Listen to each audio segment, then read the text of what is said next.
सर्व धम्म बंधू भगिनींना सप्रेम जय भीम. नमो बुद्धाय. धम्मसंहिता युट्यूब चॅनलमध्ये आपणा सर्वांचं स्वागत.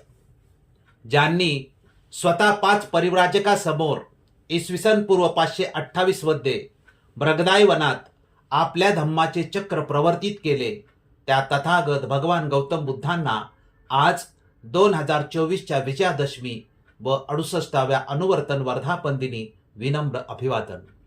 तथागतांनी प्रवर्तित केलेल्या बौद्ध धम्माचे प्रथम अनुवर्तन ज्यांनी केले, त्या प्रियदर्शी राजा धम्माशोकास 2024च्या अशोक विजयादशमी दिनी विनम्र अभिवादन.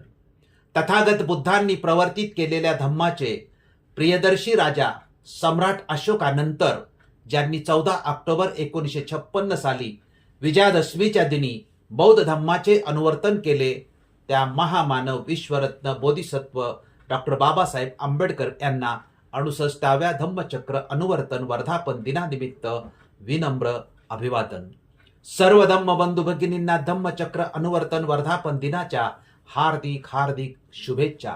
आजच्या विषयाबद्दल धम्मचक्र अनुवर्तन दिन 2024 निमित्त 3 विशेष भाग आम्ही सादर करीत आहोत. त्यातील 1956चे डॉक्टर बाबासाहेब आंबेडकरांचे धम्म पुनरुज्जीवन आणि धम्मसंहिता हा आजच्या 3ऱ्या व शेवटच्या भागाचा विषय आहे. या विषयाचे स्पष्टीकरण असे की 14 ऑक्टोबर 1956च्या विजयादशमी दिनी डॉक्टर बाबासाहेब आंबेडकरांनी बौद्ध धम्माचे पुनरुज्जीवन केले आहे. पुनरुज्जीवन करताना त्यांनी भारत बौद्धमय करण्याचा संकल्प केला होता. बाबासाहेबांनी भारतात बौद्ध धम्माचे पुनरुज्जीवन करण्यासाठी योजना बनवल्या होत्या. त्या योजनांना यशस्वी करण्यासाठी बौद्ध जीवन पद्धती म्हणजे बौद्ध आचारसंहिता बनवण्याचे जाहीरही केले होते. बाबासाहेबांच्या सर्वच योजना प्रत्यक्षात उतरू शकल्या नाहीत. त्या कागदावर आहेत, कारण योजनांना यशस्वी करण्यासाठीचा कोड ऑफ कंडक्ट म्हणजेच बौद्ध जीवन पद्धती अथवा आचारसंहिता निर्माण होऊ शकलेली नाही. बाबासाहेबांची धम्म पुनरुज्जीवन योजना आणि बौद्ध आचारसंहिता म्हणजेच धम्मसंहिता याच्या स्पष्टीकरणासाठी आजचा भाग आपण सादर करीत आहोत. या विषयाची मांडणी आपण प्रामुख्याने 2 भागात करीत आहोत. त्यातील पहिला भाग की डॉक्टर बाबासाहेब आंबेडकरांची जी धम्म पुनरुज्जीवन योजना आणि त्या योजने अंतर्गत जे घटक आहेत त्याचा पहिला भाग, आणि दुसरा जो भाग आहे तो दुसरा भाग आपण बौद्धांची आचारसंहिता या विषयाचा, अशा 2 भागामध्ये आजचा विषय आपण सादर करणार आहोत. जागतिक स्तरावरती ज्या घटनांचा प्रामुख्याने उल्लेख केला जातो त्यामध्ये 14 ऑक्टोबर 1956ची धम्मक्रांती प्रमुख होय. डॉक्टर बाबासाहेब आंबेडकरांनी नागपूरच्या दीक्षाभूमी येथे बौद्ध धम्माचा पूज्य भदंत चंद्रमणी महाथेरो यांच्या हस्ते 14 ऑक्टोबर विजयादशमी दिनी जाहीरपणे स्वीकार करून आपल्या लाखो अनुयायांना 22 प्रतिज्ञांद्वारे धम्मदीक्षा दिली आणि भारतात बौद्ध धम्माचे पुनरुज्जीवन केले. मी हिंदू धर्मात जन्माला आलो तरी हिंदू म्हणून मरणार नाही ही प्रतिज्ञा डॉक्टर बाबासाहेब आंबेडकरांनी 1935 साली येवले येथील परिषदेत केली होती आणि त्यानंतर तब्बल 21 वर्षांनी म्हणजे 14 ऑक्टोबर 1956 रोजी नागपूर मुक्कामी आपल्या 7 लाख अनुयायांसोबत त्यांनी बौद्ध धम्माचा स्वीकार करून आपली प्रतिज्ञा पूर्ण केली. परंपरागत जुन्या मूल्यांचा त्याग करून त्यांनी नवीन मूल्य स्वीकारले. भारतात एका नवीन युगाचीच त्यांनी सुरुवात केली. त्यामुळे डॉक्टर बाबासाहेब आंबेडकर भारतातीलच नव्हे तर जगाला नवा विचार देणारे युगप्रवर्तक, युगपुरुष आहेत. वामनराव गोडबोले यांनी आपल्या पुस्तकात सम्राट अशोक व डॉक्टर बाबासाहेब आंबेडकर यांनी बौद्ध धम्माचे पुनरुज्जीवन कसे व कोणत्या परिस्थितीत केले याचे स्पष्टीकरणार्थ ते लिहितात की बौद्ध धम्माच्या प्रसारकात देवान पियदस्सी धर्माशोक म्हणजे सम्राट अशोक हे अग्रगण्य होत. त्यांच्याच कुशल प्रयत्नांमुळे भारतात सुवर्ण युग लाभून त्याची कीर्ती पृथ्वी तलावरील सर्व देशात पसरली होती. अशा तऱ्हेने हा सद्धर्म सुमारे 1700 वर्ष भारताचे हित करीत व बाहेरील देशांना मार्गदर्शन करीत राहिला.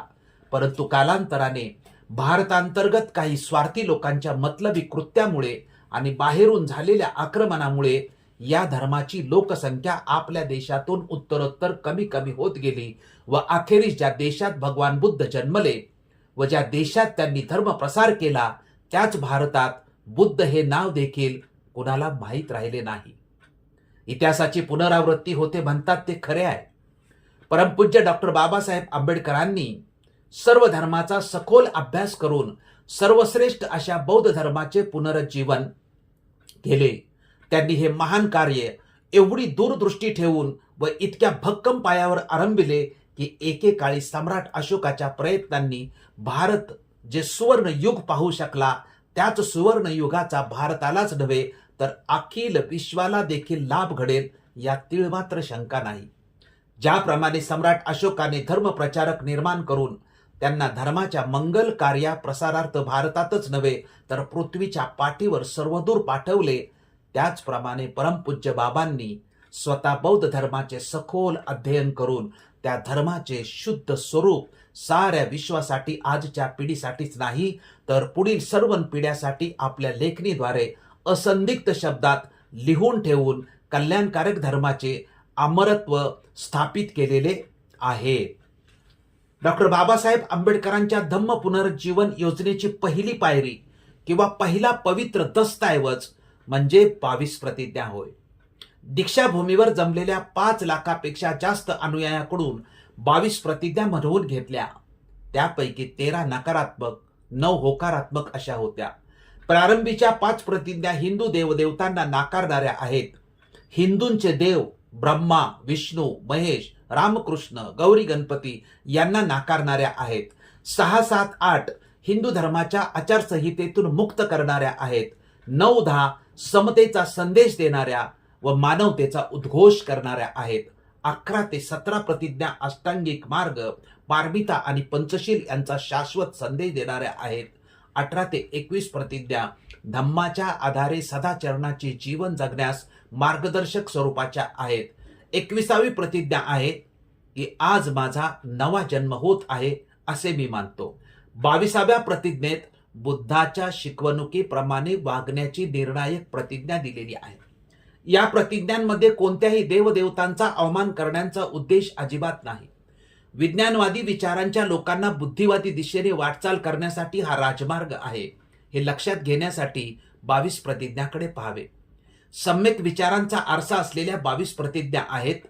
22 प्रतिज्ञा या आमच्या धम्म दीक्षेचा औपचारिक भाग होऊ नयेत तर दैनंदिन जीवनात आमच्या आचार धम्माचा जीवनाचा भाग व्हावा हा उद्देश होता. परंतु हा उद्देश सफल होताना मात्र दिसत नाही. 22 प्रतिज्ञा हा धम्म दीक्षेचा औपचारिक भागच झाल्याचे आढळते. अनेक बौद्ध अनुयायी जाहीरपणे देवदेवतांना पूजताना आढळतात. बौद्ध संस्कृतीऐवजी सोडलेल्या संस्कृतीचे अनुकरण करताना आढळतात. ही चिंतनीय बाब आहे. दीक्षाभूमी मैदानावरती बाबासाहेब आंबेडकरांचं जिवंत स्मारक या टायटल खाली वामनराव गोडबोले यांनी जे स्पष्टीकरण केलेलं आहे ते असं की ज्या ठिकाणी दीक्षेचा कार्यक्रम संपन्न होईल त्या ठिकाणी धम्म प्रचारक प्रशिक्षण केंद्र, मोठे विहार व विद्यापीठ निर्माण करण्याची योजना डॉक्टर बाबासाहेब आंबेडकरांनी बनवले होते. त्याचे स्पष्टीकरण वामनराव गोडबोले यांनी आपल्या पुस्तकात पुढील प्रमाणे केलेले आहे. ते लिहितात की परमपूज्य बाबांनी दिनांक 14 ऑक्टोबर 1956 रोजी भारतीय बौद्ध महासभा नागपूर शाखा हिच्या वतीने सामुदायिक दीक्षेचा कार्यक्रम घडवून आणला व त्यात एकाच वेळी 5 लाखावर लोकांना त्यांनी बौद्ध धर्माची दीक्षा दिली. बौद्ध जगताच्या इतिहासात ही अद्वितीय घटना बाबांनी धम्मचक्र अनुवर्तित केले.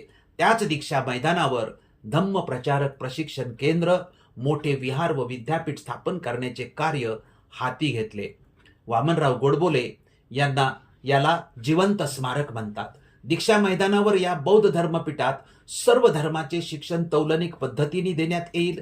जगातील विद्वान व्यक्तींचा संघ त्यात राहील व बाबांच्या आदेशानुसार हे धर्मपीठ सुरुवातीला कमीत कमी 100 तरी धर्मप्रचारक दरवर्षी निर्माण करील. धर्म प्रचार करणारे अशा प्रकारचे अखंड कार्यशील प्रचार केंद्र हेच बाबांचे जिवंत स्मारक होय. या केंद्रात विद्यापीठच नव्हे तर स्तूप, चैत्य इत्यादी आवश्यक बाबींचा देखील समावेश राहील व या सर्व बाबी बाबांनी आखून दिलेल्या योजनेनुसारच होतील. दीक्षा प्रसंगी ज्या ठिकाणी बौद्धधर्मीय पंचरंगी ध्वज रोविला होता त्याच ठिकाणी बाबांचा विशाल पुतळा उभारण्यात येईल.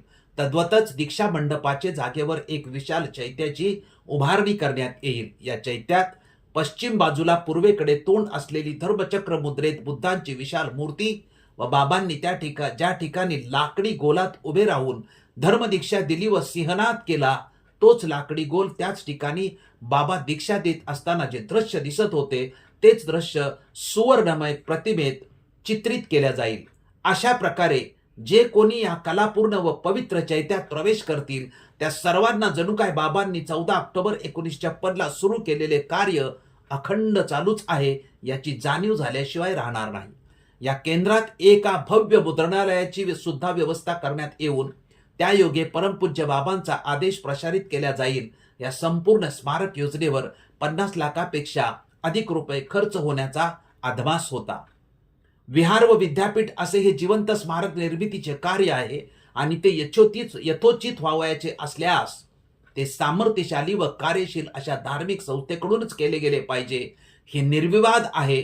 म्हणूनच दूरवर दृष्टी ठेवून या कार्याची आखणी आवश्यक आहे. या कार्याची उभारणी करताना या धर्मप्रसार कार्याच्या इमारतीच्या बांधकामात कच्च्या विटा ठेवल्या जाणार नाहीत याची दक्षता बाळगायला पाहिजे असे संपूर्ण हे वर्णन जे आहे हे वामनराव गोडबोले यांनी आपल्या पुस्तकामध्ये केलेले आहे.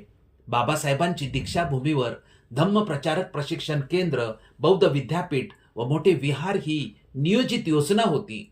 ती योजना सक्षम धार्मिक संस्थेद्वारा यशस्वी करणे आवश्यक होते, परंतु प्रत्यक्षात असे होऊ शकलेले नाही. बाबासाहेबांच्या नंतर दीक्षाभूमी राजकीय मंडळींनी ताब्यात घेतली.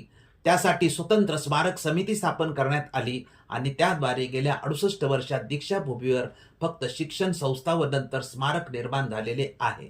बाबासाहेबांना अभिप्रेत धम्मकार्य दीक्षाभूमीवरून झालेले नाही हे वास्तव आहे.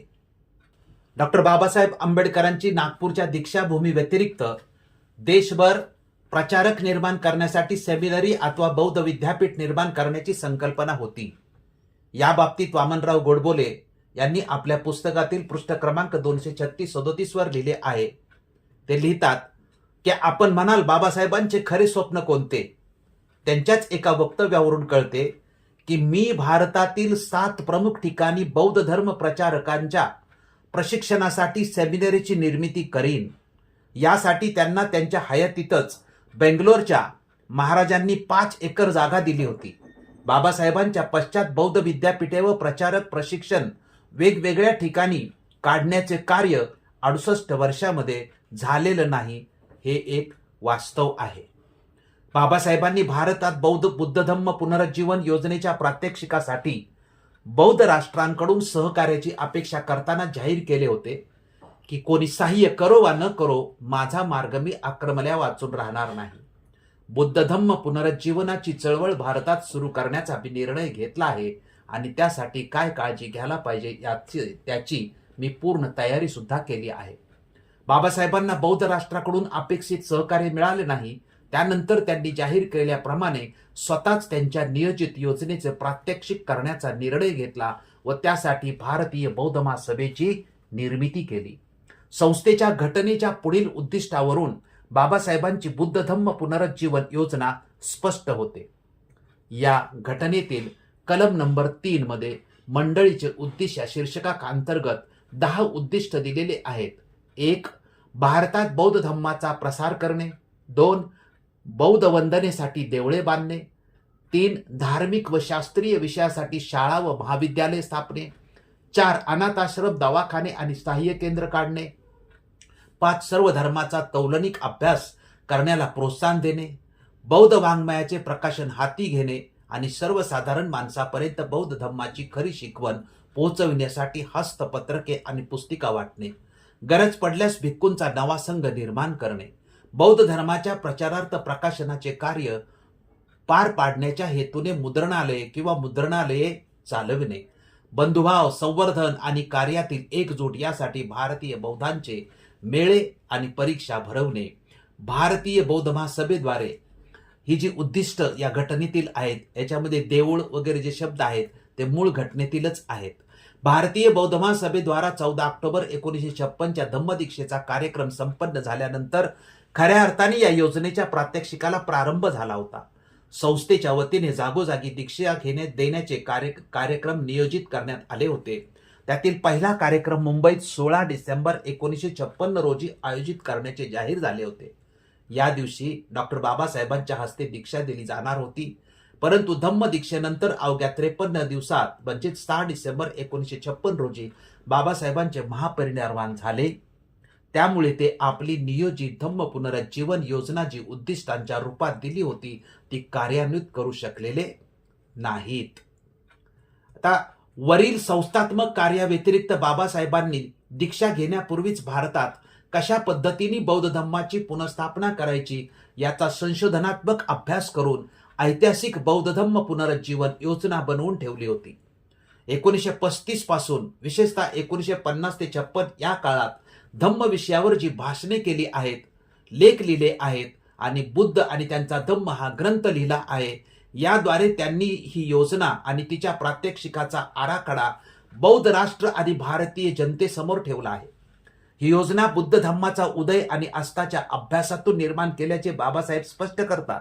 तसेच बुद्ध धम्म ही एक सामाजिक तत्व प्रणाली आहे. याच सिद्धांतावर आधारित बौद्ध धम्म पुनरुज्जीवन योजना बाबासाहेबांनी निर्माण केली असल्याचे ते स्पष्ट करतात. धम्म पुनरुज्जीवन योजनेचे एकंदरीत 5 भाग होतात. बाबासाहेबांच्या बुद्ध धम्म पुनरुज्जीवन योजनेचे 5 भाग पडतात. भारतातील बुद्ध धम्माच्या पुनरुज्जीवनासाठी त्यांनी स्वतः काय केले आहे हा पहिला भाग. भविष्यात काय करायचे आहे याची सुनियोजित योजना हा दुसरा भाग. बौद्ध राष्ट्रांनी भारतातील बुद्ध धम्माच्या पुनरुज्जीवनासाठी काय केले पाहिजे हा तिसरा भाग. भारतामध्ये बुद्ध विहारांची निर्मिती कशा पद्धतीने झाली पाहिजे हा चौथा भाग आणि बुद्ध धम्माच्या पुनरुज्जीवनासाठी अनुयायांकडून अपेक्षित हा 5वा भाग. या भागाचे संक्षिप्त आपण आता स्पष्टीकरण पाहू. पहिला भाग आहे बाबासाहेबांनी केलेले कार्य. बाबासाहेब स्वतः लिहितात, ते म्हणतात की मी पार्लमेंटमध्ये असताना बौद्ध धर्माच्या पुनरुत्थानाच्या विषयी काही गोष्टी करून टाकल्या आहेत. मी भारताच्या घटनेचा शिल्पकार आहे. मी जी घटना तयार केली होती तीत पाली भाषेच्या उपस्थितीची योजना करून ठेवली आहे. ही एक गोष्ट. दुसरी गोष्ट म्हणजे राष्ट्राध्यक्षाच्या राजवाड्यावर गौतम बुद्धांच्या शिकवणुकीतील पहिलेच चरण धम्मचक्र परिवर्तनाचे घातले आहे.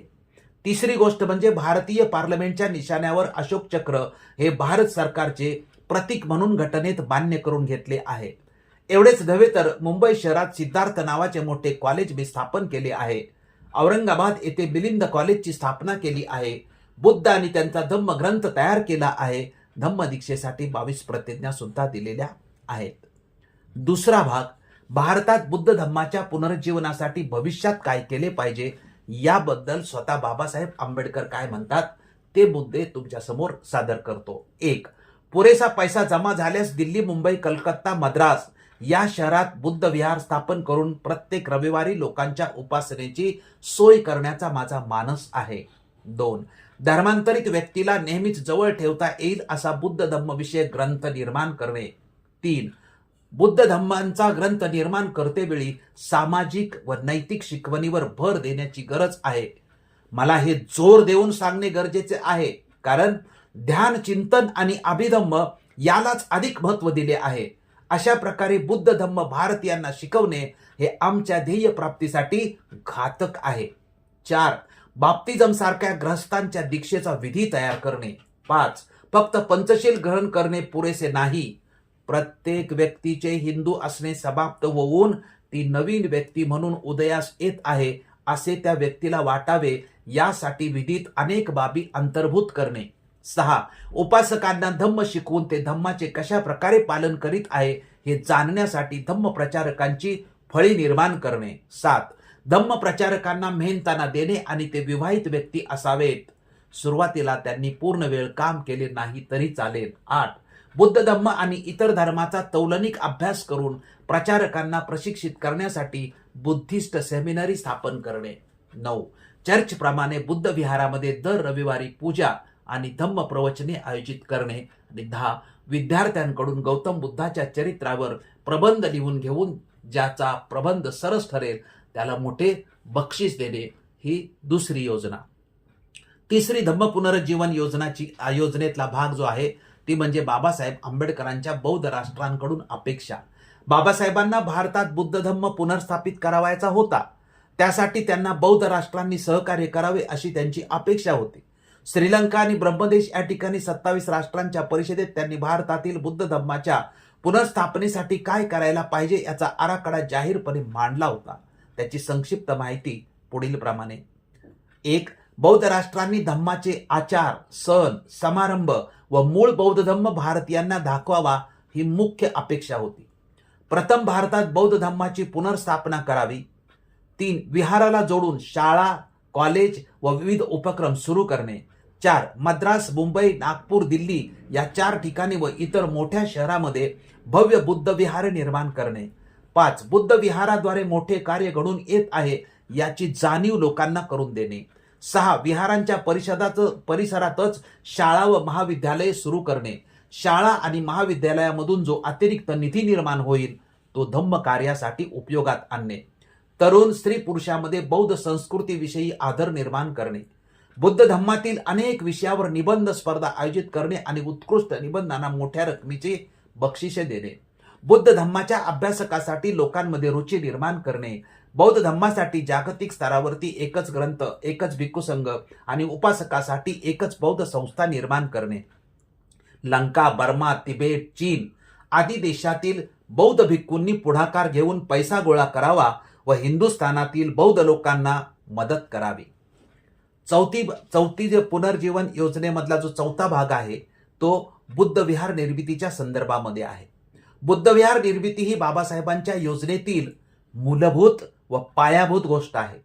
बुद्ध विहारे निर्माण झाली तरच धम्मकार्य होऊ शकते. सामान्य माणसासाठी बुद्ध विहारे खूप महत्वाची असतात असे बाबासाहेब स्पष्ट करतात.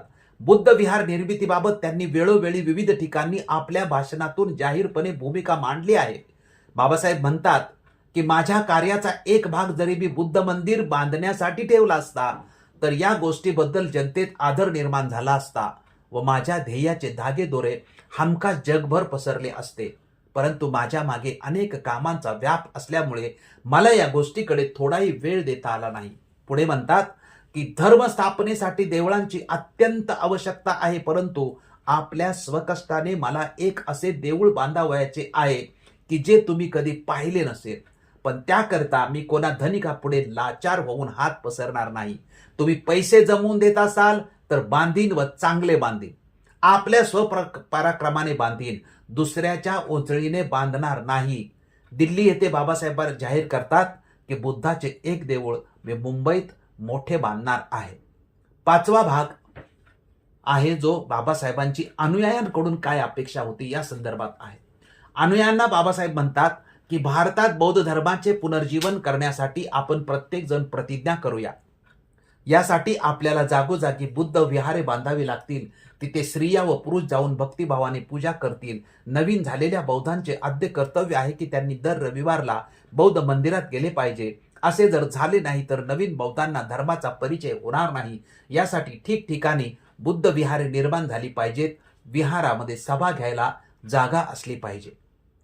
डॉक्टर बाबासाहेब आंबेडकरांनी बुद्ध धम्माच्या उदय अस्ताचा अभ्यास करून बौद्ध धम्म एक सामाजिक तत्व प्रणाली आहे या सिद्धांतावर आधारित भारतासाठी बुद्ध धम्म पुनरुज्जीवन योजना बनवली. या योजनेचा केंद्रबिंदू बुद्धविहार आहे. ही योजना बौद्ध राष्ट्र व भारतीय जनतेसमोर जाहीर केली. ही योजना साकार करण्यासाठी बाबासाहेबांनी बौद्ध राष्ट्रांना सहकार्य करण्याची विनंती केली होती, परंतु कोणत्याही राष्ट्राकडून बाबासाहेब आंबेडकरांना सहकार्य मिळालं नाही. हे विशेष. यानंतर बौद्ध धर्माची आवश्यकता म्हणजे धर्माची माणसाला आवश्यकता आहे, धर्म असलाच पाहिजे, ही जी बाबासाहेब आंबेडकरांची जी भूमिका आहे. तर कशासाठी बाबासाहेब म्हणतात की व्यक्ती व समाजाच्या वर्तनावर नियंत्रणासाठी धर्माची आवश्यकता असते. याच्या स्पष्टीकरणार्थ जे बाबासाहेब आंबेडकरांनी म्हटलेलं आहे ते मनुष्याला धर्माची आवश्यकता आहे. ही ठाम भूमिका डॉक्टर बाबासाहेब आंबेडकरांची आहे. मनुष्याच्या वर्तनावर नियंत्रण ठेवण्यासाठी धर्माची आवश्यकता असते, हे कारण लक्षात घेतले पाहिजे. धर्माची आवश्यकता व महत्त्व याबाबत विविध ठिकाणी डॉक्टर आंबेडकरांनी भूमिका मांडलेली आहे. व्यक्तीच्या व समाजाच्या जीवनाला आवश्यक म्हणून धर्म हवा, असं 25/10/1954 रोजी बाबासाहेब आपल्या भाषणामध्ये म्हणतात. धर्माचे बंधन असल्याशिवाय कार्य टिकू शकत नाही. मुलांचे प्रतिपालन करणे आईचा धर्म आहे, तसेच जगाचे सर्व व्यवहार सुद्धा धर्मानेच चाललेले आहेत. धर्म मानवी जीवनाचे सर्वांग आहे, अधिष्ठान आहे. धर्म सर्व बाबींची मूळ अंतःप्रेरणा आहे. मानवी समाजाला धर्माने 2 देणग्या दिल्या आहेत. एक, धर्म मानवी जीवनात ऐक्य अबाधित करणारी मानसिक प्रेरणा निर्माण करतो. धर्मामुळेच मानवी ऐक्याला पोषक असे एका विशिष्ट तऱ्हेचे मानसिक वातावरण निर्माण होऊ शकते. 2, मानवी समूहात धर्मच समता निर्माण करू शकतो. धर्म व अर्थ या दोन्हीही गोष्टी माणसाला आवश्यक आहे. धर्म व अर्थ या दोन्ही गोष्टी जोडीनेच केल्या पाहिजेत. नुसत्या अर्थाने अनर्थ होईल. अर्थामध्ये धर्म हवा. धर्म हा दुराचारावर नियंत्रण ठेवतो. धर्म मनुष्याचा उद्धार करतो. जेथे सर्व लोक समसमान राहतील, सर्वांना सारखी संधी मिळेल, तोच खरा धर्म. धर्म म्हणजे काय याबाबत बुद्ध म्हणतात की मलिन मनाला साफ करणे हाच धर्म होय. मनुष्याच्या मानी दुराचारी वर्तनाला बंधन म्हणजे धर्म होय. माझ्या तत्वज्ञानाचं मूळ राजकारणात नसून धर्मात आहे. बाबासाहेब आंबेडकरांनी विविध ठिकाणी धर्माबद्दलचे जे संदर्भ दिले ते एकत्र करून मी तुमच्या समोर हे सादर केलेले आहेत. बाबासाहेब आंबेडकरांना जो बौद्ध धर्म अभिप्रेत होता तो नेमका कुठला होता? तर तर्कसंगत, बुद्धिसंगत, अंधश्रद्धा विरहित, संप्रदाय विरहित, विज्ञानवादी, लोककल्याणकारी, मूळ व शुद्ध बुद्ध बाबासाहेब आंबेडकरांनी स्वीकारलेला आहे. आता हा जो डॉक्टर बाबासाहेब आंबेडकरांनी धम्म स्वीकारलेला आहे, या धम्मासाठी जो आचारसंहिता बनवणं आवश्यक होतं त्याबद्दलचं संपूर्ण स्पष्टीकरण आपण आता या ठिकाणी पाहणार आहोत. त्यातला पहिला मुद्दा आहे की धर्मांतराचं ग्रहितक. आता धर्मांतराचं ग्रहितक काय आहे ते पहा. धर्मांतरित बौद्धांनी हिंदू धर्म सोडला आणि बौद्ध धर्म स्वीकारला. म्हणजे हिंदू शासन पद्धती नाकारून बौद्ध शासन पद्धती स्वीकारली. 1956 साली हे घडलं. आजपासून हिंदू धर्म व त्याची संस्कृती सोडल्याचे 22 प्रतिज्ञांद्वारे जाहीर केली. गेली 68 वर्ष धर्मांतरित बौद्ध समाज बौद्ध धम्माच्या शासन पद्धतीनुसार आचरण करीत आहे असे समजलं जातं. हे ऐतिहासिक ग्रहितक आहे बरं का. असे असले तरी ऐतिहासिक ग्रहितकाप्रमाणे घडले आहे का आणि वर्तमान काळात घडते आहे का? वास्तवाचा अभ्यास केल्यानंतर लक्षात येते की हे संपूर्ण सत्य नाही. धर्मांतरित बौद्धांनी पूर्णपणे हिंदू धर्माचे तत्वज्ञान, आचरणाचे नियम, संस्कृती सोडलेली नाही. याचे कारण म्हणजे हिंदू शासन पद्धती सोडल्यानंतर तिची जागा बौद्ध शासन पद्धतीने ताबडतोब घेणे आवश्यक होते, परंतु तसे झाले नाही. 1956 पासून 2024 पर्यंत गेल्या 68 वर्षात बौद्धांनी आपली बौद्ध जीवन पद्धती म्हणजेच बौद्धांची आचारसंहिता बनवलेलीच नाही. बौद्धांनी आपली शासन व्यवस्था बनवली नाही. त्यामुळे धर्मांतरित बौद्ध समाज अनुशासनहीन आहे. अनुशासनहीनता हेच धर्मांतरित बौद्धांच्या सर्व क्षेत्रातील समस्याचं मूळ आहे. धम्मशासन निर्माण करणे हा एकमेव सर्व समस्यावरचा उपाय आहे असं आम्हाला वाटतं. मूळ शुद्ध संप्रदाय विरहित धम्म तत्वज्ञानावर आधारित धम्मशासन पद्धती निर्मिती करण्याचा डॉक्टर बाबासाहेब आंबेडकरांचा संकल्प होता. या बाबतीत बाबासाहेबांनी म्हटले होते की बौद्ध होणं सोपं नाही. मी आणि माझे लोक मिळून आम्ही काही नियम बनवणार आहोत. ते नियम जे लोक पाळतील त्यांनाच दीक्षा दिली पाहिजे. बौद्ध धम्माची दीक्षा घेतल्यावर तुम्हाला हिंदू धर्मातील मते व दैवते आणता येणार नाहीत. घरात खंडोबा आणि बाहेर बुद्ध अजिबात चालणार नाही. जातीला मानणारे लोक बौद्ध होतात व बौद्ध धर्माला ब्राह्मणी धर्म बनवतात व बौद्ध धर्माचे मूळच नाहीसे करतात. सर्व वाईट चालीरीती घेऊन तुम्हाला बौद्ध धम्मात येता येणार नाही. धम्मशासनाच्या निर्मितीच्या तयारीला बाबासाहेब लागले होते, परंतु अवघ्या 53 दिवसात महापरिनिर्वाण झाल्यामुळे आचारसंहिता विषय बनवायचा राहिला. बुद्धांनी ज्याप्रमाणे भिक्खूसाठी विनयपिटक हे संविधान निर्माण केलं, तशाच प्रकारे बाबासाहेब उपासकासाठी संविधान निर्माण करण्याच्या तयारीत होते. परंतु बाबासाहेब आंबेडकरांचं अवघ्या 53 दिवसामध्ये महापरिनिर्वाण झाल्यामुळे आचारसंहिता बौद्धांची जी बाबासाहेब आंबेडकर बनवणार होते ते बनवू शकले नाही. त्यामुळे काय झालं की जबाबदारी ऑटोमॅटिक कोणावर येऊन पडते? अनुयायावर येऊन पडते. बाबासाहेबांच्या नंतर अनुशासन निर्माण करण्याची जबाबदारी ही अनुयायांची होती, परंतु असे घडले नाही. गेल्या 68 वर्षात अनुयायाकडून हे काम झालेलं नाही. त्यामुळे अनुशासनाशिवाय आजही आपला प्रवास सुरू आहे. याचा हे असं का घडलं की अनुशासनाकडे दुर्लक्ष झालं? त्याचं कारण काय आहे? मला वाटतं ते स्पष्टीकरण असं आहे की बाबासाहेबांच्या समाजाचे नेतृत्व राजकीय मंडळींच्या हातात होते. जी काही समाजाची सामाजिक, धार्मिक, राजकीय दिशा ठरवायची होती ती राजकीय मंडळीच ठरवत होती.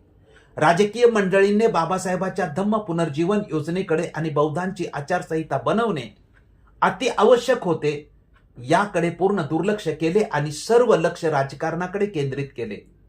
सर्व प्रश्नांची उत्तरे राजकारणात असल्याचे वातावरण निर्माण केले. तेव्हापासून आजपर्यंत समाज धम्माभिमुख होण्याऐवजी राजकारणाभिमुख होऊन सर्व प्रश्नांची उत्तरे राजकारणातच शोधत आहे.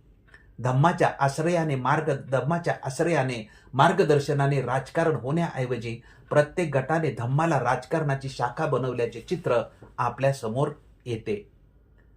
जो 68 वर्षाचा प्रवास अनुशासनहीनतेचा किंवा आचारसंहितेविना जो प्रवास झाला त्याचे नेमके परिणाम काय याचं थोडक्यामध्ये स्पष्टीकरण करूया. खरे तर धम्माची शासन पद्धती निर्माण केल्याशिवाय धम्माचा प्रवास सुरूच होऊ शकत नाही. आचारसंहितेशिवाय कसा काय प्रवास सुरू होऊ शकतो? अनुशासनहीनतेच्या प्रवासाचे सर्वसाधारण परिणाम म्हणजे समाज स्वैराचारी बनतो, दिशाहीन होतो, धम्माशी विसंगत कार्य होतं, नैराश्यग्रस्त लोक होतात आणि गुलामीच्या दिशेने प्रवास प्रतिक्रांतीतून गुलामगिरीकडे जाण्या एवढा गंभीर परिणाम होतात जर आचारसंहिता नसेल तर. बघा, तत्वज्ञानाशिवाय प्रवास हा दिशाहीन असतो. जय भीम बोलो किधर भी चलो. नियमा अभावी आचरण हे स्वैराचारी असतं.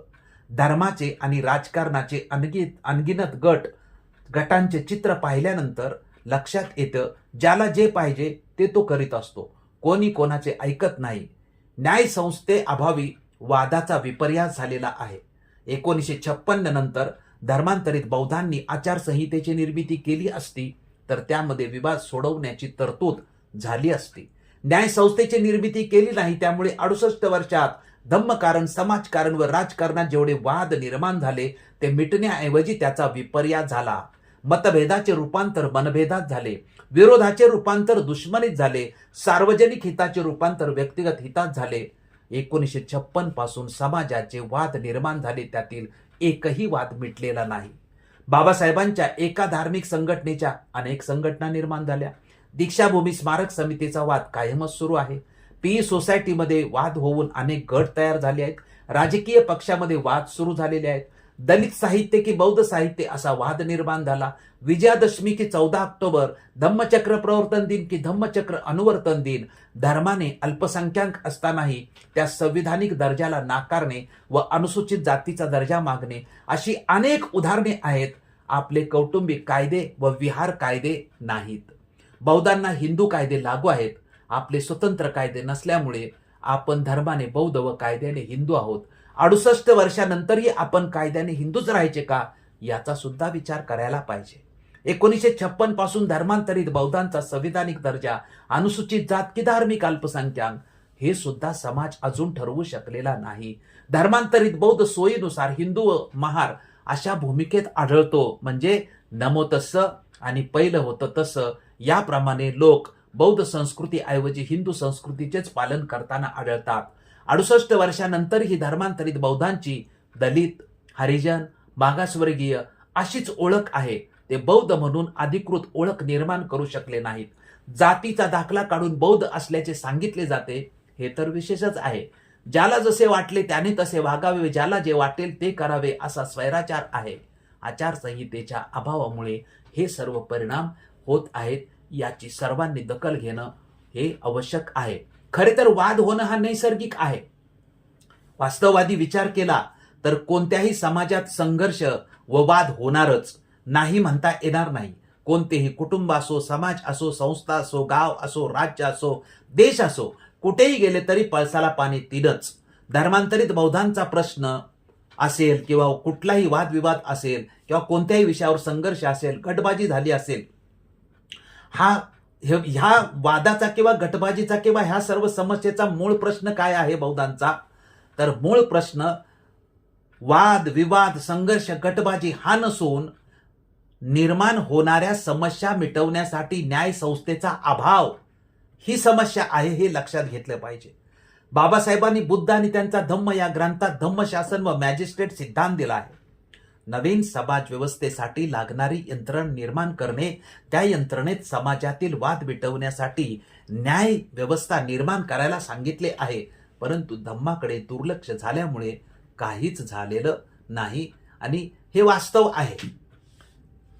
1956 ते 2024 पर्यंतच्या कालखंडात आचारसंहितेसाठी झालेल्या प्रयत्नांचा अभ्यास केल्यानंतर हे स्पष्ट होते. म्हणजे 1956 पासून ते 2024 पर्यंत काही लोकांनी आचारसंहिता बनवण्याचे प्रयत्न केलेले आहेत, परंतु ते प्रयत्न यशस्वी झालेले नाहीत, हे वास्तव आहे. म्हणून त्याचं स्पष्टीकरण मी तुमच्या समोर मांडतोय. पुन्हा मी स्पष्ट करतो की 1956 ते 2024 पर्यंतच्या कालखंडात आचारसंहितेसाठी झालेल्या प्रयत्नांचा अभ्यास केल्यानंतर हे स्पष्ट होते की हा अविवादित विषय आहे. म्हणजे या विषयाबद्दल म्हणजे बौद्धांची आचारसंहिता असली पाहिजे की नाही, हा विषय विवादित होऊ शकत नाही. मी स्वतः हा विषय धम्मसंहिता या शीर्षकाअंतर्गत भाषण, लेखन व चर्चेच्या माध्यमातून समाजातील विविध घटकांच्या समोर गेली 40 वर्ष मांडत आहे. गेल्या 40 वर्षाच्या आमच्या प्रयत्नात मला या विषयाला एकही विरोधक मिळाला नाही. 1956 ते 2024 या काळात धर्मांतरित बौद्धामध्ये या विषयाबाबतीचा आढावा आपण थोडक्यामध्ये तुमच्या समोर मांडतो. विविध संस्था व व्यक्तिमत्व यांनी केलेल्या प्रयत्नामध्ये धम्मदीक्षेनंतर बाबासाहेबांच्या पश्चात वामनराव गोडबोलेंच्या पुढाकाराने 1960 साली नागपूर येथे 5 दिवसीय धम्मसंमेलनाचा धम्मशासन करण्यासाठीचा पहिला प्रयत्न झालेला आहे. ॲडव्होकेट BC कांबळे यांच्या नेतृत्वाखाली बुद्ध शासन सभेच्या वतीने 1965 साली मुंबईत बौद्ध परिषद आयोजित केली होती. या परिषदेत जे ठराव झाले होते त्याची पुस्तिका बनवली होती, त्याला बौद्धांची कैफियत म्हणतात. भारतीय बौद्ध संस्कृती साहित्य कला संघ भद्रावती जिल्हा चंद्रपूर प्रकाशित बौद्ध जीवन पद्धती हा बौद्धांच्या जीवन पद्धतीचा एक दस्तऐवज आहे. प्रथम 14 ऑक्टोबर 2002 साली प्रकाशित झालेला आहे. मुंबईमध्ये बौद्ध जनपंचायत समिती आहे, तसेच कोकणात तालुका बौद्ध संघ आहेत. बौद्ध जनपंचायत समितीची घटना आहे, त्याप्रमाणे समाजाची बांधणी झालेली आहे, हे वास्तव आहे. भारतीय बौद्ध महासभा यांचे 1968 साली पहिले अधिवेशन झाले. संस्थेचे पूजाविधीबाबत एक समिती नेमून त्या समितीने बनवलेला विधी पुस्तक रूपाने प्रसिद्ध केला. 1968 ते 2024 पर्यंत 56 ते 2024 1968 ते 2024 पर्यंत जेवढी अधिवेशने झाली त्या प्रत्येक अधिवेशनात आचारसंहितेच्या मुद्द्यावर विविध ठराव पास केले जातात. विविध संघटनांनी बौद्ध आचारसंहिता बनवलेली आहे आपापली.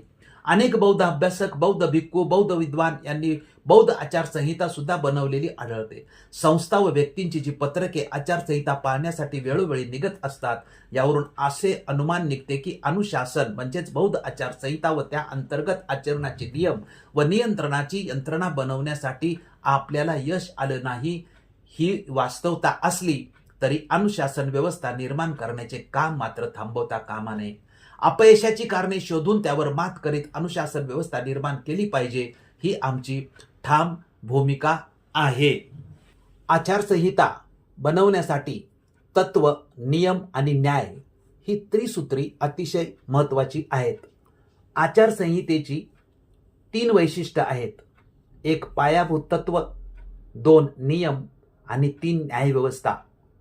शासन पद्धतीत पायाभूत तत्व म्हणजे शासनाची निर्मिती ज्या तत्वावर केली जाते ते आधारभूत तत्व होय. शासन पद्धतीत नियम म्हणजे पायाभूत तत्वांच्या निकषावर आधारित काय करावे व काय करू नये हे सांगणारी आचरणाची विधाने. आणि शासन पद्धतीत न्याय संस्था म्हणजे पायाभूत तत्व आणि त्यावर आधारित बनवलेल्या नियमांचे संरक्षण करणारी संस्था होय. तत्व, नियम व न्याय या त्रिसूत्रीचे निर्माते तथागत भगवान गौतम बुद्ध होते. कोणतीही संस्था, समाज, देश यांचे निर्माण अथवा पुनर्निर्माण अथवा रचना करण्यासाठी बुद्धांनी शासन पद्धती म्हणजेच आचारसंहिता सांगितली आहे. कोणत्याही समाजाच्या अनुशासनासाठी धम्माबरोबरच धम्माचं उल्लंघन करणाऱ्याला शिक्षा करणारी न्याय व्यवस्था असली पाहिजे, हे बाबासाहेब आंबेडकरांनी धम्माची जी व्याख्या बुद्धांनी दिलेली आहे ती बुद्ध आणि त्यांचा धम्म या ग्रंथाच्या 4थ्या खंडामध्ये दिलेली आहे. तत्व, नियम व न्याय या त्रिसूत्रीवर आधारित तथागतांनी धम्माची व्याख्या केलेली आहे. शाक्य संघ याची घटना, वज्जी राज्याची घटना आणि भिक्खू संघाची घटना या तिघांच्या शासन पद्धतीची ऐतिहासिक उदाहरणे बुद्धांशी संबंधित आहे. शासन पद्धतीचा सन्मान केला तर समाज अजिंक्य होतो आणि शासन पद्धतीची छेडछाड केली तर अस्तित्व संपते. बौद्धांमध्ये अथवा कोणत्याही धर्माचे, समाजाचे, देशाचे, संस्थेची शासन व्यवस्था ही ऐच्छिक नसते तर ती सक्तीची असते. प्रत्येक ठिकाणी कोड ऑफ कंडक्ट आवश्यकच असतो, तो सक्तीचा असतो, हे लक्षात घेतलं पाहिजे. बाबासाहेब आंबेडकरांनी 14 ऑक्टोबर 1956ला जे भाषण केलं होतं धम्मदीक्षेनिमित्त, त्या भाषणातला एक मुद्दा आहे की धम्मदीक्षा देण्याचा अधिकार कोणाला. डॉक्टर बाबासाहेबांच्या धम्मदीक्षा समारोह भाषणातील एका वाक्याचा लोकांनी गैरअर्थ काढला होता. त्याची दखल बाबासाहेबांनी ताबडतोब घेतली होती. यावरून डॉक्टर बाबासाहेब धम्म पुनरुज्जीवन योजनेच्या प्रात्यक्षिकासाठी घटना व आचरणाची नियमावली म्हणजे आचारसंहिता बनवण्यासाठी किती गंभीर होते हे स्पष्ट होते. तो संदर्भ व बाबासाहेबांचे स्पष्टीकरण पुढील प्रमाणे आहे. 14 ऑक्टोबर 1956 रोजी नागपूरला धम्मदीक्षा समारोहावेळी जे ऐतिहासिक भाषण केले होते त्या भाषणामध्ये दरेकाने दरेकाला दीक्षा द्यावी असे एक वाक्य बोलले होते. याचाच संदर्भ घेऊन कार्यकर्त्यांनी इतरांना दीक्षा देण्याचे कार्य दुसऱ्या दिवसापासून सुरू केले होते. अशा प्रकारच्या जाहीर कार्यक्रमांच्या बातम्या डॉक्टर बाबासाहेबांच्या पर्यंत पोहोचल्या होत्या. त्यावर बाबासाहेबांनी नाराजी व्यक्त करून ताबडतोब हे कार्यक्रम थांबवावे म्हणून साप्ताहिक प्रबुद्ध भारत शनिवार दिनांक 17 नोव्हेंबर 1956 वर्ष एकले अंक 37 यामध्ये जाहीर निवेदनाद्वारे खुलासा केला होता. तो पुढील प्रमाणे: धर्मांतराच्या बाबतीत मुंबई व नागपूर या दोन्ही ठिकाणी मोठा गोंधळ माजलेला ऐकिवात येतो.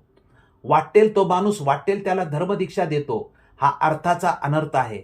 याला पायबंद घालणे आवश्यक आहे. माझ्या या नागपूर येथील भाषणाचा अनर्थ आहे. माझ्या या बोलण्याचा हा उद्देश नव्हता. मी फक्त दीक्षेकरता बौद्ध भिक्खूंची आवश्यकता नाही एवढेच सांगितले.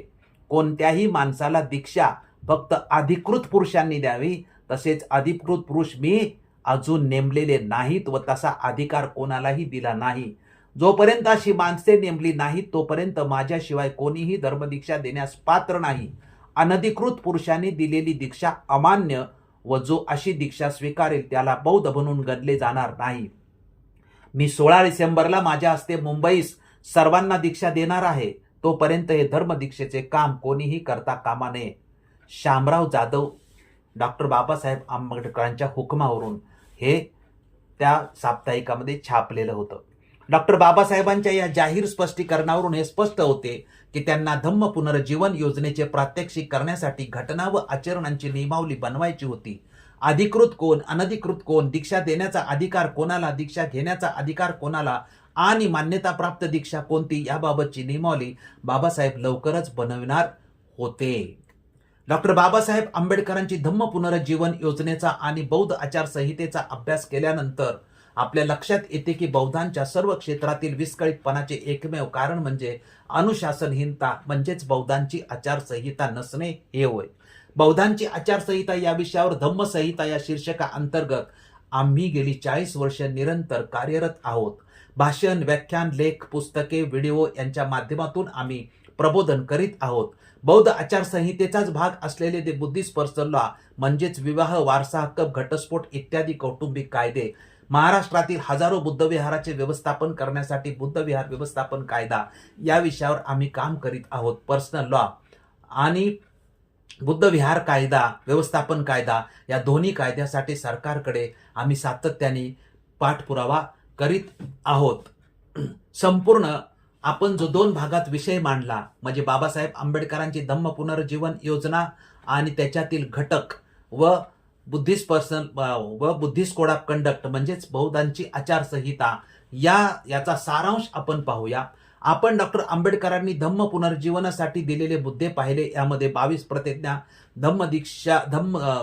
धम्मदीक्षा भूमीवरील प्रचारक प्रशिक्षण केंद्र, विहार व बौद्ध विद्यापीठ ही योजना, देशभरात बौद्ध विद्यापीठ निर्मितीची योजना, भारतीय बौद्ध महासभेचे उद्दिष्ट, डॉक्टर बाबासाहेब आंबेडकर यांची धम्म पुनर्जीवन योजना, व्यक्ती व समाजाच्या वर्तनावर नियंत्रणासाठी धर्माची आवश्यकता, डॉक्टर आंबेडकर अभिप्रेत धम्म, धर्मांतराचे ग्रहितक, धम्मसंहिता बनवण्याचे प्रयत्न, बाबासाहेबांच्या पश्चात बौद्ध जीवन पद्धती निर्माण करण्याचे जे प्रयत्न झाले, तत्व, नियम आणि न्याय ही शासन पद्धतीची त्रिसूत्री, धम्मदीक्षा देण्याचा अधिकार कोणाला, या सर्व मुद्द्याचे आपण स्पष्टीकरण केलेले आहे. या सर्व स्पष्टीकरणावरून अनुमान असे की डॉक्टर बाबासाहेब आंबेडकरांची धम्मक्रांती यशस्वी करण्यासाठी बौद्धांची आचारसंहिता निर्माण केली पाहिजे. जोपर्यंत आचारसंहिता निर्माण होत नाही तोपर्यंत दिवसेंदिवस समाज सर्व स्तरावर विस्कळीत, स्वैराचारी, दिशाहीन आणि वाद व विपर्यासात राहूनच प्रवास करेल.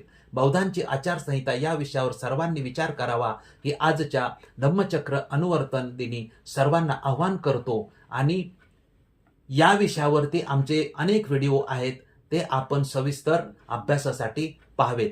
आजच्या धम्मचक्र अनुवर्तन दिनी शेवटी प्रतिज्ञा करूया की बौद्धांची आचारसंहिता म्हणजेच धम्मसंहिता निर्माण करण्याची.